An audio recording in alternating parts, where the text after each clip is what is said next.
ज्ञानवापी मस्जिद की survey report मामले में कुछ ही देर में फैसला आएगा। सर्वे की रिपोर्ट अभी मुकम्मल नहीं की जा सकी है। ज्ञानवापी सर्वे रिपोर्ट अदालत के हुक्मनामे के मुताबिक आज पेश की जानी थी। हिंदू फरीक ने दावा किया है कि मस्जिद के वजू खाने में शिवलिंग मिला है, हालांकि मुस्लिम फरीक इसे वजू खाने का फव्वारा बता रहा है। अब रिपोर्ट पेश होने और कोर्ट के फैसले के बाद ही मामले की सच्चाई सामने आएगी। फिलहाल इस मामले में सुप्रीम कोर्ट में भी समाअत जारी है। वजू स्थान है, उसके नीचे एक रास्ता जा रहा है। वो रास्ते से जब आप नीचे जाते हैं तो ये पता चलता है कि वो टेम्पररी वहाँ पे एक दरवाज़ा है जो बंद है, तो उसको हमने खोलने की मांग की। उस दरवाजे को ईंटें मलबे से बंद कर रखा है, तो हमारी ये मांग है कि कमिश्नर को डायरेक्ट किया जाए कि उसको हटाएं और वहाँ पे भी कमीशन की कार्रवाई हो कि हम अपने साक्ष्य सही से कोर्ट के सामने रख पाएं। ये एप्लीकेशन आज कोर्ट में फाइल की है। दीवार को खोलकर मलबा हटवा करके साफ करके शिवलिंग की लंबाई चौड़ाई नाप करके रिपोर्ट आ जाए। बहुत ही लिमिटेड एस्पेक्ट पे जो मैंने अभी आपको बताया कि नंदी जी के सामने वाला जो तहखाना है उसके लिए और जो वजू स्थान है उसके नीचे जो टेम्पररी स्ट्रक्चर है, दीवार है या ईंटें पत्थर है, उसको हटा के जो दरवाजा उसको खोल के अंदर जाने की इजाज़त दी जाए। ये हमारी मांग है। इसमें माननीय न्यायालय अपना आदेश पारित करेगा, उसके लिए भी कमीशन की रिपोर्ट है। और एक ब्रैकेटिंग के पश्चिमी द्वार, और ये देखिए, ये जो हमने मांग की दो तरफ है, एक नंदी जी के सामने वाला तहखाना और एक पूर्वी पश्चिम के दोनों जो है दीवारों को बंद करके दरवाजों को बंद कर दिया गया है। एक ब्रैकेटिंग के पश्चिमी द्वार जो है वहाँ तक कमीशन नहीं हो पाया है, जाएगा कमीशन वहाँ तक संभव नहीं होना। एक ब्रैकेटिंग के पश्चिमी द्वार पर जो बंद है मां सिंगार गौरी के स्थान पर, उसको भी खुलवा दीवार को खुलवाया जाए, मलबा हटवाया जाए। दीवार नहीं यार, दरवाजा। दीवार नहीं, दरवाजा 2019 से वहाँ पे स्थापित किया गया है। उसका डायरेक्शन पहले तो मुस्लिम पक्ष ये कह रहा था कि वो फव्वारा है। अब आज अगर ये मान रहे हैं कि 2019 में स्थापित किया गया तो ये एक नई कहानी, हम लोग को नहीं पता इसके बारे में। पर जो भी है शिवलिंग है, हमारा कहना है कि वो शिवलिंग है। उस बात को प्रूफ करने के लिए आज हमने एप्लीकेशन दी है और माननीय न्यायालय जो भी आदेश पारित करेगा वो आपको बताएंगे। हमारी जो रिपोर्ट है लगभग तैयार है, सुबह से मैं कह रहा हूँ लगभग तैयार है, लेकिन थोड़ी सी नजरी नक्शा वगैरह जो दो तल का भूतल का और प्रथम तल का बनाना था वो नहीं समय पर उपलब्ध हो पाया। इस वजह से रिपोर्ट आज हम लोग नहीं कर पाए हैं। आज चेक करके लगभग रिपोर्ट तैयार है। आज चेक करके कल या परसों में जो माननीय न्यायालय नियत करेंगे तिथि, उस दिन हम लोग दाखिल कर दिया जाएगा। नहीं, वही एप्लीकेशन कर रहे हैं। आज या कल या परसों जो भी डेट लगाएंगे हम लोग फाइल कर देंगे। ज्ञानवापी मस्जिद के तनाज़े के दरमियान मैसूर की जामा मस्जिद का मुद्दा नरेंद्र मोदी विचार मंच की जानिब से पुरजोर तरीके से उठाया जा रहा है। मंच के वफ्द ने मंड्या के डिप्टी कमिश्नर से हाल ही में मुलाकात की और उनसे मैसूर की जामा मस्जिद में पूजा करने की इजाज़त मांगी। उनका दावा है कि मस्जिद हनुमान मंदिर को तोड़कर बनवाई गई है। श्रीरंगापट्टनम की जामा मस्जिद को टीपू सुल्तान ने सन 1782 में बनवाया था। ये मस्जिद महकमा आसार कदीमा के ज़ेर निगरानी है। इसमें एक मदरसा भी है।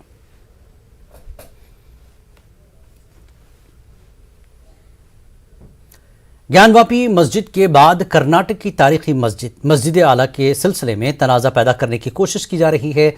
शेर मैसूर टीपू सुल्तान की तामीर करदा ये मस्जिद श्रीरंगापट्टनम के किले में मौजूद है। संघ परिवार की तंजीमें अब दावा कर रही हैं कि यहाँ मंदिर थी। बेंगलुरु में तहरीक खुदादात के साहबजादे मंसूर अली कहते हैं कि मस्जिद की जगह पर खेल का मैदान और घोड़ों का अस्तबल था। संघ परिवार की तंजीमों का दावा है कि बेबुनियाद और इंतशार फैलाने वाला है। न्यूज़ 18 उर्दू ने मंसूर अली खान से खास बातचीत की। कर्नाटक के श्रीरंगपट्टनम में मौजूद तारीखी मस्जिद आला के सिलसिले में तनाज़ा पैदा हुआ है। मुजाहिद आज़ादी हज़रत टीपू सुल्तान ने इस मस्जिद की तामीर करवाई थी। इस मसले पर बात करने के लिए इस वक्त हमारे साथ मौजूद हैं तहरीक खुदादात के सदर साहिबजादा मंसूर अली। माह रमज़ान के दौरान मस्जिद आला में एतकाफ़ किया था, तो बताइए मसला जो दोबारा पैदा हुआ है, इससे पहले भी तनाज़ा पैदा हुआ था? पहले तो मस्जिद आला जो है सल्तनत खुदादात की एक आला मस्जिद थी और ता क़यामत तक रहेगी। अल्लाह उसका निगहबान रहेगा।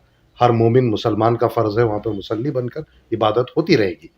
इस चीज़ को बिगाड़ने के लिए, कुछ इंतशार पैदा करने के लिए शैतानी हरकतें, कुछ संगठन जिनका बुनियादी तौर पर ना समाज से लेना देना है ना सोसाइटी से लेना देना है, बस ये हेटरिज्म का बीज बोने के लिए अपने आप को पोर्ट्रेट कर कर न जाने क्या साबित करना चाहते हैं। टीपू सुल्तान शहीद रहमतुल्लाह अलैह की मस्जिद आला 1777 में बनी गई थी। इसकी संग बुनियाद उनके वालिद मोहतरम जबकि बादशाह सल्तनत खुदादाद थे, नवाब हैदर अली साहब ने रखी गई थी। जब मस्जिद पूरी तरह से 10 साल के बाद तामीर हुई थी, उससे पहले उस मस्जिद की जगह पर एलिफेंट गेट जो था, एंट्रेंस ऑफ ईस्ट गेट, वहाँ के एंट्रेंस होते ही वहाँ पे घोड़े रुकाने के और घोड़े का स्टेबल था। उस जगह को टीपू सुल्तान शहीद की अम्मी दादी ने फातिमा सैदानी बी ने अपने तौर से खाली ये मैदान है इसको मसाजिद बनाए, क्योंकि वहाँ पर श्रीरंगपट्टनम जो किला था एक भी मस्जिद तारीखी तौर पर नहीं थी, जबकि वो पहली मस्जिद वहाँ पे बनाई गई थी। जबकि 8 देवस्थाना थे, रंगनाथ स्वामी देवस्थाना, गणेशा देवस्थाना, नंदी देवस्थाना होने के बावजूद भी टीपू सुल्तान नहीं चाह रहे थे कि हिंदुओं के इलाके में एक मस्जिद खाली जगह पर बने करके। लेकिन पूर्णया पंडित उनके जो प्राइम मिनिस्टर थे, उनकी इजाजत लेकर पूर्णया पंडित जबकि एक बड़े ब्राह्मण, बड़े ऋषि मुनियों की इजाजत लेकर टीपू सुल्तान ने कहा कि इस खाली जगह पर यहाँ पर एक मस्जिद बने, ताकि इस मस्जिद सिर्फ मस्जिद नहीं, अवाम की बेहतरी के लिए, अवाम के प्रॉब्लम समझने के लिए, और एक सल्तनत खुदादाद का वो कोड भी था। यानी कि खाली जगह पर मस्जिद तामीर हुई। बेशक। और लेकिन अब जो हिंदू तंजीमें ये दावा कर रही हैं कि यहाँ पर हनुमान मंदिर था कभी, और इसकी सबूत के तौर पर वो ये पेश कर रहे हैं कि मस्जिद में जो पत्थर लगे हुए हैं वो मंदिर की नक्श निगारी वहां पर देखने को मिल रही है दीवारों में। देखिए, पहले क्या था, इरफान और तसव्वुफ का दौर था, सूफियों का दौर था। टीपू सुल्तान शहीद भी एक बहुत बड़े सूफी बुजुर्ग थे। उस जमाने में हिंदू, जैसे कि अरबियन इस्लामिक कल्चर जो था हिंदुस्तान के मुगलों ने लेकर आकर बनाए थे, उसके बाद टीपू सुल्तान शहीद ने इस मस्जिद को इस तरह से आर्किटेक्ट बनाए ताकि हिंदू इस्लामिक आर्किटेक्ट बने। उस हिंदू इस्लामिक आर्किटेक्ट के अंदर पूर्णया पंडित ने आर्किटेक्ट्स को एडवाइस कर कुछ जानवरों की शक्ल वहां पर बनाई गई एंट्रेंस पर, ताकि लोग जब आकर बैठे कुछ एक इस तरह से लगे कि एक अच्छी सी एक आर्किटेक्ट उसका बने। तो इसमें एक हाथी का भी निशान है, उसके अंदर शेर के भी निशान है, फूल के भी निशान है, यहाँ तक फल और पौधों के भी निशान है, जहाँ पर गुलाब का निशान है। ये निशान रख लेने से मंदिर नहीं होती। मंदिर के लिए आइडल होना जरूरी है, जबकि वहाँ कहीं भी आंजनेय स्वामी हो या गणेशा हो या शिवलिंग का हो, ऐसा कभी भी कोई एविडेंसेस आज तक नहीं देखे। और बात महंगाई की करते हैं। होलसेल प्राइस में हर महीने इजाफा देखने को मिल रहा है। ऐसे में आम आदमी को महंगाई से बिल्कुल भी राहत की उम्मीद नहीं है। तिजारती उमूर की वजारत की तरफ से हाल ही में जारी करदा अदद शुमार के मुताबिक अप्रैल 2022 के लिए WPI की बुनियाद पर महंगाई की शरह बढ़कर 15.08% हो गई है, जो गुज़श्ता 9 सालों की बुलंद तरीन सतह है। इसके साथ अगर आदाद शुमार की बात करें तो गुज़श्ता साल अप्रैल 2021 में थोक महंगाई की शरह 10.74% थी। इसका सीधा मतलब ये हुआ कि गुज़श्ता 1 साल में होलसेल महंगाई की शरह में 4% से ज़ायद का इजाफा हुआ है। होलसेल महंगाई की शरह में मुसलसल इजाफे की वजह से रोज़ाना के इस्तेमाल की चीज़ें जैसे पेट्रोल, डीजल, LPG सिलेंडर वगैरह की बढ़ती हुई कीमतें हैं। गुज़श्ता 2 माह में थोक महंगाई की शरह में तकरीबन 2% का इजाफा हुआ। होलसेल प्राइसेस इंडेक्स की बुनियाद पर महंगाई की शरह में इजाफे की वजह से खुर्दा अफराद ज़र की शरह भी गुज़श्ता 7 सालों में 7.79 की सतह पर पहुँच गई हैं। इस बहरान की असल मार हमेशा मुतवस्सित तबका यानी मिडिल क्लास और निचले तबकों पर पड़ती रही है, जिसका सिलसिला तवील अरसे तक जारी रहने का इम्कान है। खाने पीने की तमाम अशिया बल्कि ज़िंदगी गुजारने के तमाम तर चीज़ों में कीमतें आसमान को पहुँच गई हैं।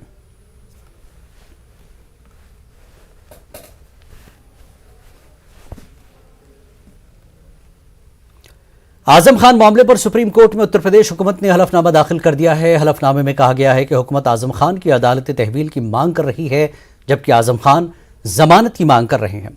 उत्तर प्रदेश हुकूमत का कहना है कि आजम खान को जमानत नहीं मिलनी चाहिए। आजम खान की जमानत की अर्जी पर सुप्रीम कोर्ट ने फैसला महफूज रखा है। आजम खान को जमानत दी जाए या नहीं, ये अब अदालत तय करेगी।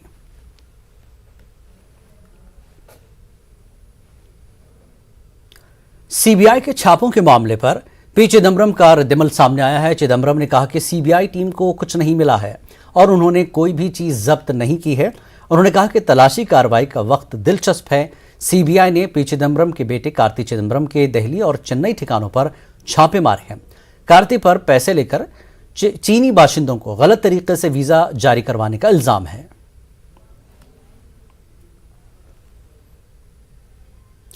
आसाम में सैलाब से तकरीबन 2 लाख से ज्यादा अफराद मुतासर हुए हैं। 20 अजला में 650 से ज्यादा गांव सैलाब की जद में हैं।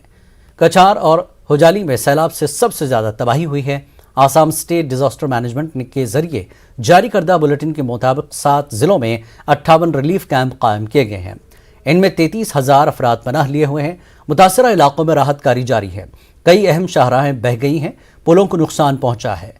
हाफ लॉन्ग का इलाका सड़क और रेल रास्तों से कट गया है।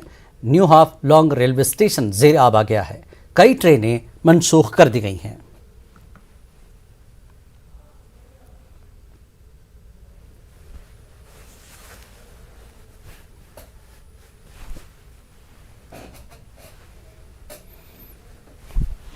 असम की दिमा हसाओ जिले में देखा जा रहा है कि जो लैंडस्लाइड की वजह से अभी हाफलोंग शहर से पूरी तरह से संपर्क टूट गए हैं। और अभी हम दिखा रहे हैं ये तस्वीरें माहौर नदी की।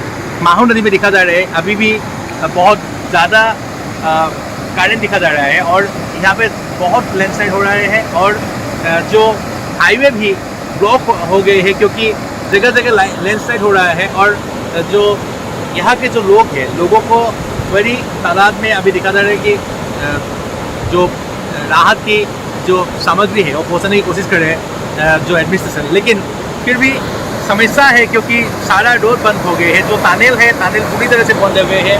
और हम जो तस्वीरें दिखा रहे हैं ये माहौर नदी के, अभी दिखा जा रहा है कितने भयंकर रूप से यहाँ का जो लहर दिखा जा रहा है। और जो हाईवे है, हाईवे की तरफ भी जो पानी का जो लहर आ रहा है, इस वजह से जगह जगह हाईवे के ऊपर भी पानी बह रहा है और इसी वजह से कहीं कहीं जगह पे हाईवे भी बंद करना पड़ रहा है। और हम ये जो तस्वीरें हैं माहौर के और दिमा हसाओ में आई आफत की वजह से जो दिमा हसाओ की जो पास के जो ज़िले हैं, नौगांव, हुजाई, इन सभी ज़िलों में भी बाढ़ आ गए हैं। और बाढ़ के कारण दिखा जा रहा है असम में इस बार बहुत बड़ी मुसीबत आ रहा है और लगातार मुसीबतें बढ़ रही है काजीरंगा की तरफ भी, क्योंकि ब्रह्मपुत्र नदी में भी जो अरुणाचल से जो जलधारा बढ़ने की वजह से ब्रह्मपुत्र नदी का भी जलस्तर बहुत बढ़ गया है। और शायद काजीरंगा में भी अगले 2-3 दिन में बहुत बड़ा फ्लड होने का आशंका जताया जा रहा है।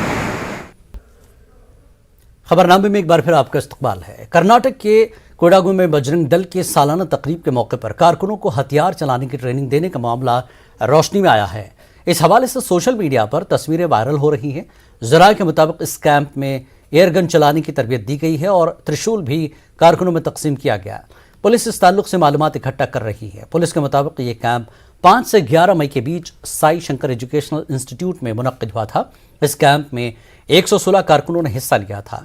पुलिस का यह भी कहना है कि बजरंग दल और विश्व हिंदू परिषद की जानिब से इस तरह के कैंप हर साल होते हैं। इस साल भी कैंप का इनेकाद किया गया, लेकिन इसके लिए इजाज़त नहीं ली गई। सोशल मीडिया से पुलिस के नोटिस में ये बात आई। कोई शिकायत इस ज़िम्न में दाखिल नहीं की गई है। आर्म्स एक्ट के मुताबिक एयरगन के लिए लाइसेंस की ज़रूरत नहीं होती।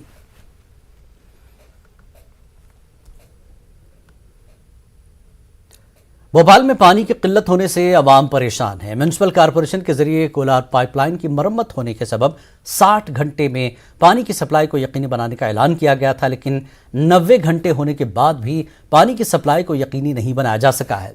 राजधानी की 15 लाख की आबादी के बीच पानी की किल्लत होने से जहां मुश्किलात का सामना है, वहीं भोपाल एमएलए आरिफ मसूद ने भी इस मामले में हुकूमत और म्यूनिसिपल कॉरपोरेशन को तनकीद का निशाना बनाया। म्यूनिसिपल कॉरपोरेशन के जरिए जिन इलाकों में पानी की सप्लाई शुरू भी की गई है, वहां साफ पानी के बजाय गंदा पानी आने से उनकी मुश्किलात बरकरार है। इसलिए मैं अनुरोध करूंगा, भूपेंद्र सिंह जी ने मुझे अभी आश्वस्त किया है, तो इसलिए मैं आपके माध्यम से उनसे भी दरखास्त कर रहा हूं और आप लोगों से भी चाहता हूं कि सब मिलकर एक आवाज उठाएं कि जो 15 लाख जनता परेशान हुई है उसके लिए कब कार्रवाई की जाएगी, किस तरह की कार्रवाई की जाएगी, वो सरकार सामने लाए। भोपाल की जनता को जो पानी अभी दिया, जो गंदा पानी आ रहा है, वो गंदा पानी, मैंने जो सुझाव दिया था जिसको नहीं माना गया, मैंने कहा था कि आप पहले, मैंने पवार को बोला कि भाई साहब ये चालू करने से पहले आप लाइनें जोड़ दो और जो पूर्वता पानी चल रहा है वो सुबह के समय चलाओ और शाम के समय में अपनी टेस्टिंग का पानी करो, ताकि लाइनों में जो गंदगी भर जाती है वो निकल जाएगी और जब बिल्कुल पानी ठीक ठाक हो जाए तो आप जो कोलार का या जैसा आपका डिस्ट्रीब्यूशन प्लान है वो आप सेट कर देना। लेकिन हठधर्मी और भ्रष्टाचार से दलदल हैं, उनके ऊपर उनको इतनी सारी जिम्मेदारियां मिली हैं उनके ऊपर जल कार्य विभाग का एक्सटेंशन पे एक्सटेंशन मिलता है। मैंने विधानसभा में सवाल करा, उसका जवाब गोलमाल दिया। उनको बार बार एक्सटेंशन क्यों दिया जा रहा है, इसका जवाब सरकार दे। क्यों उनके पास हाउसिंग फॉर ऑल का भी काम है, क्यों जितनी बड़ी 500 करोड़ की करीब योजनाएं उनके पास हैंगी, इसका सवाल नगर निगम दे और सरकार दे। कर्नाटक में अजान के सिलसिले में अमीर शरीयत के ऐलान का मिली तंजीमों ने खैर मकदम किया है। रियासत कर्नाटक के अमीर शरीयत मौलाना सगीर अहमद रशादी ने 14 मई को ऐलान किया है कि नमाज फजर की अजान के लिए माइक और लाउड स्पीकर का इस्तेमाल नहीं किया जाएगा। अंजुमन खुद्दामुल उलमा ने अमीर शरीयत के इस ऐलान का खैर मकदम किया है। अंजुमन के सदर हफीजुल्लाह शरीफ ने कहा कि हर मुसलमान अमीर शरीयत की हिदायत पर अमल करे। उन्होंने कहा कि मौजूदा हालात से मुसलमान सबक सीखें। उन्होंने कहा कि लाउड स्पीकर में जब फजर की अजान दी जाती थी तो मुसलमानों की अक्सरियत नींद की आगोश में रहती थी, यानी मुसलमानों ने अजान की कदर नहीं की, इसलिए शायद ये फैसला आया है। मैं तमाम मसाजिद के ज़िम्मेदारों से दरख्वास्त करता हूँ कि वो लाउड स्पीकर में फजर की अजान देने के बजाय उसके बग़ैर ही अजान दे दें। कोई कबाहत नहीं, कोई मजहबी एतबार से भी कोई अदम जवाज़ की बात नहीं है। बग़ैर लाउड स्पीकर की अजान दे दे, इसमें कोई परेशानी की बात नहीं, बल्कि लाउड स्पीकर में देने में परेशानी है हुकूमत की जानिब से। ये बात तय हो गई इंशाअल्लाह। अमीर शरीयत की बात जो है हम सब के लिए एक हुक्म होता है। हम इंशाअल्लाह इसमें जो है आपस में मिलके मसाजिद वाले इसको फॉलो करें। हालांकि इससे ये बात साबित होती है कि हमने कभी अपने अज़ान की जो है एक एहतमाम नहीं किया। जब भी मोहल्ले में अज़ान होते हैं लाउड स्पीकर के साथ, हमको जो है अज़ान से ज़्यादा नींद प्यारी होती है। कभी हम तवज्जो नहीं किया कि मस्जिद में मुनादी अज़ान बोल रहा है, नमाज के लिए उठा रहा है। हम कभी जो है मस्जिद में जाके नमाज पढ़ना दुश्वार समझ गया, क्योंकि नींद हमें प्यारी होती है। अलबत्ता ये अल्लाह पाक की तरफ से हमें एक इशारा है। आज हम लोगों के लिए फजर की जो अज़ान जो है लाउड स्पीकर में दिया नहीं जाती, लेकिन बाकिया 4 नमाज जो है उसे जो है लाउड स्पीकर में देने की इजाज़त। मध्य प्रदेश के गुना जिले के आरवन में 3 पुलिस एहलकारों की शहादत के बाद शिकारियों के खिलाफ पुलिस की कार्रवाई जारी है। पुलिस की कार्रवाई में अब तक 5 शिकारियों की मौत हो चुकी है, जबकि 2 शिकारियों को पैर में गोली मारकर गिरफ्तार किया जा चुका है। इसके अलावा गुना और अतराफ के जिलों से पुलिस की जरिए 14 लोगों को गिरफ्तार किया जा चुका है। आज सुबह गुना के जंगल में शिकारियों के खिलाफ जारी पुलिस की कार्रवाई में छोटू उर्फ जहीर की भी मौत हुई। मध्य प्रदेश के वज़ीर दाखिला डॉक्टर नरोत्तम मिश्रा ने पुलिस की कार्रवाई और जहीर की मौत की तस्दीक की है।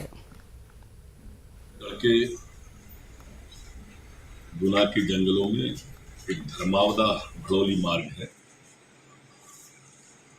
उसके जंगल में छोटू जहीर पिता जलील को देखा गया। पुलिस ने घेराबंदी की और उसने जवाब में पुलिस पर फायरिंग की। जो एक हमारे कांस्टेबल को उसकी फायरिंग की गोली लगी और दूसरे गाड़ी में गोली लगी। जवाबी फायरिंग पुलिस ने की, जिसमें छोटू उर्फ जहीर ये एनकाउंटर में मारा गया है। शेष 2 लोग अभी और बचे हैं, पुलिस उनकी तलाश कर रही है। आंध्र प्रदेश में खवातीन पर हो रहे हमलों और इस्मत रेज़ी के वाक़यात के खिलाफ तेलुगु देशम पार्टी की विमेंस विंग ने एहतजाज किया। विजयवाड़ा में एहतजाजी तेलुगु देशम खवातीन ने कैंडल मार्च किया। इस दौरान एहतजाजी खवातीन ने जगन हुकूमत के खिलाफ नारेबाजी की। एहतजाजी खवातीन ने कहा कि जगन हुकूमत खवातीन को तहफ़्फ़ुज़ फराहम करने में पूरी तरह से नाकाम हो गई है। इस दौरान वुमेन्स विंग की सदर अनीता ने पुलिस की कारकर्दगी पर भी सवाल उठाए। उन्होंने कहा कि महकमा पुलिस पूरी तरह से एक तरफा कार्रवाई करते हुए तेलुगु देशम पार्टी के लीडरों को निशाना बनाया जा रहा है।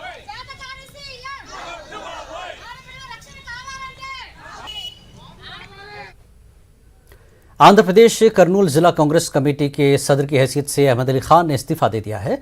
जिला कांग्रेस पार्टी के दफ्तर में प्रेस कॉन्फ्रेंस से खिताब करते हुए कहा कि निजी वजूहात की बिना पर उन्होंने सदर के ओहदे से इस्तीफा दे दिया है। उन्होंने बताया कि वो किसी के दबाव में आकर इस्तीफा नहीं दिया, बल्कि निजी वजूहात की बिना पर ही सदर के ओहदे से अपना इस्तीफा पेश किया।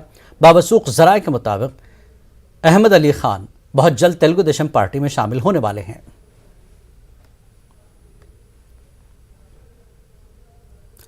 SC/ST सब प्लान के बजट को दीगर कामों के लिए इस्तेमाल करने पर बीजेपी SC मोर्चा ने SC कारपोरेशन के रूबरू एहतजाज किया। ताड़ेपल्ली, आंध्र प्रदेश के ताड़ेपल्ली में वाक़ SC कारपोरेशन के रूबरू एहतजाज किया गया। इस दौरान पुलिस ने एहतजाजी कारकुनों को हिरासत में लिया। बीजेपी SC मोर्चा के रियासती सदर देवानंद ने जगन हुकूमत पर बजट के गलत इस्तेमाल का इल्ज़ाम आयद किया।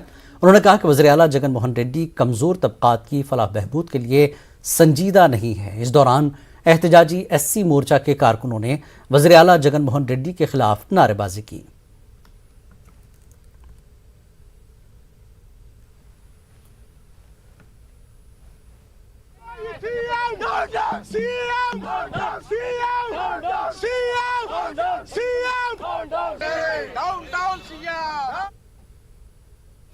बुलेटिन में फिलहाल इतना ही। आखिर में नजर डालते हैं क्रिप्टो की समझ पर।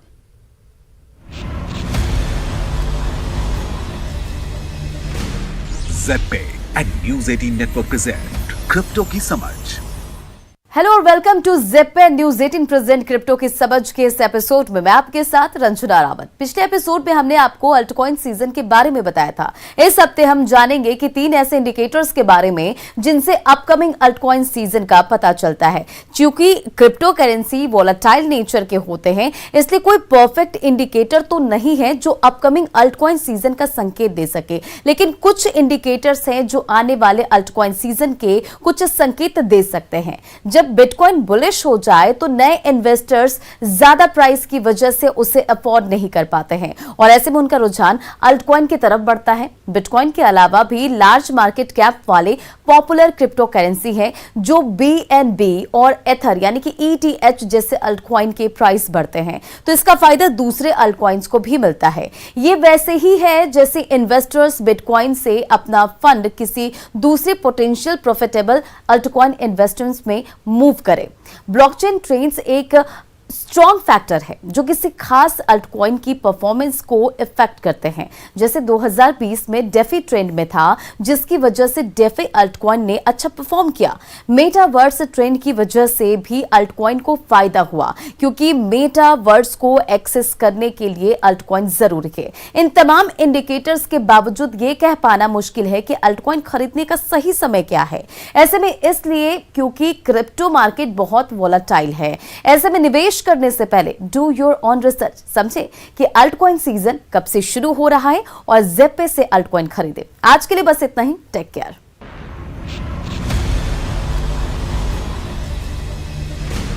ZPay and News 18 Network present crypto की समझ।